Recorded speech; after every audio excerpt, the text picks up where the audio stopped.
bienvenue sur ma chaîne Solutions Gouvernance. Je suis Sékou Chérif Diallo, sociologue. Ici, nous aborderons des sujets liés à la décentralisation, au développement local et aux questions politiques. Dans notre précédente vidéo, nous avons exploré l'importance de soutenir l'agriculture familiale, pilier de la sécurité alimentaire et des revenus dans les zones rurales africaines. Cependant, nous avons vu qu'un réel développement de ces territoires nécessite une approche globale, combinant différents leviers d'activité.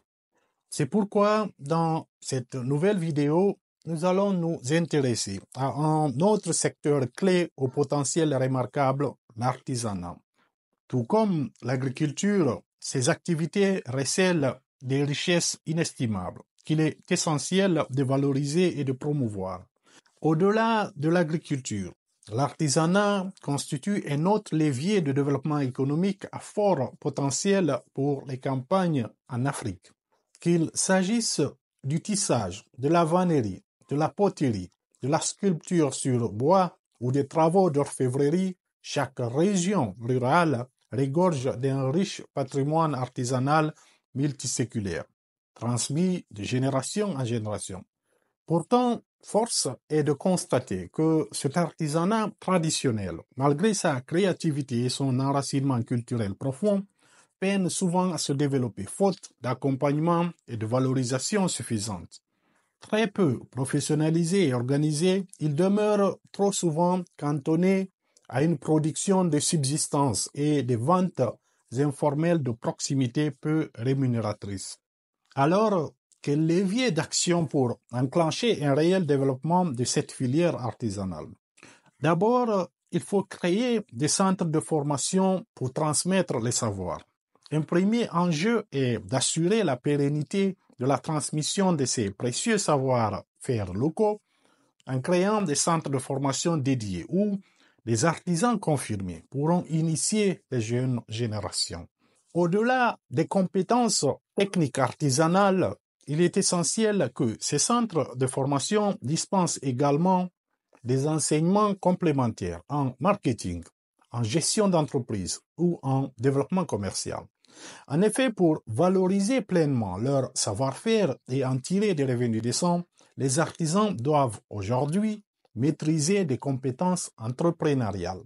Cela leur permettra de mieux promouvoir et commercialiser leur création, de gérer efficacement leur activité et de s'adapter aux réalités du marché actuel.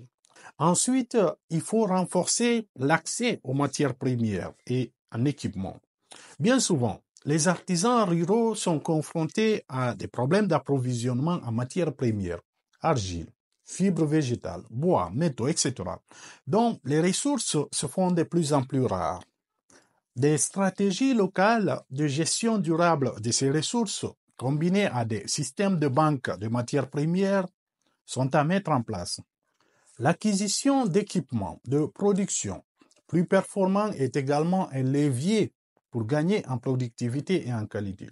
Il faut aussi structurer l'artisanat en filière organisée. Comme nous l'avons vu pour l'agriculture, l'organisation collective des artisans est une condition sine qua non pour la structuration et la montée en gamme de cette filière. Sur le modèle des coopératives agricoles, il est essentiel d'encourager la création des coopératives, des unions, des groupements villageois d'artisans. Cette organisation permettra de massifier l'offre de production, d'harmoniser les standards de qualité, de faciliter l'accès au marché porteur et de renforcer le pouvoir de négociation des artisans face aux intermédiaires. Elle ouvrira aussi la voie à des programmes de formation, d'équipement et d'accompagnement ciblés. Il faut aussi mettre en place des infrastructures de production et de commercialisation.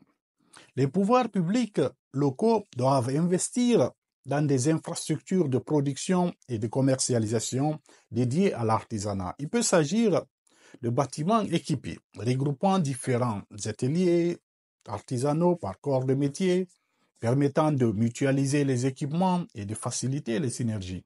Des espaces d'exposition et de vente physiques ou en ligne sont également à développer pour offrir une meilleure visibilité commerciale aux produits artisanaux locaux, avec un accent mis sur l'authenticité, la qualité et le lien au terroir.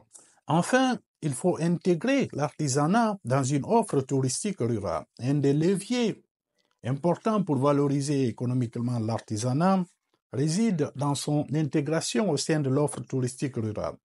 Les visiteurs, qu'ils soient nationaux ou étrangers, sont de plus en plus demandeurs d'expériences authentiques autour des savoir-faire artisanaux locaux. Organiser des circuits de découverte, des villages artisanaux, des séances d'initiation participative aux techniques ancestrales, ou encore développer des boutiques dédiées au sein des structures d'hébergement touristique sont autant de pistes à explorer. Cela permettra de capter une partie de la valeur ajoutée du tourisme rural au bénéfice des artisans. Vous l'aurez compris, le développement d'une filière artisanale rurale pérenne et rémunératrice nécessite d'agir sur tous les maillons de la chaîne de valeur en misant sur la structuration des acteurs, la formation, la modernisation des outils de production et des circuits de commercialisation. C'est à ce prix que ces savoir-faire séculaires pourront pleinement contribuer au développement économique local durable. Dans la prochaine vidéo, nous aborderons un autre levier essentiel pour le développement économique des zones rurales africaines, le tourisme rural.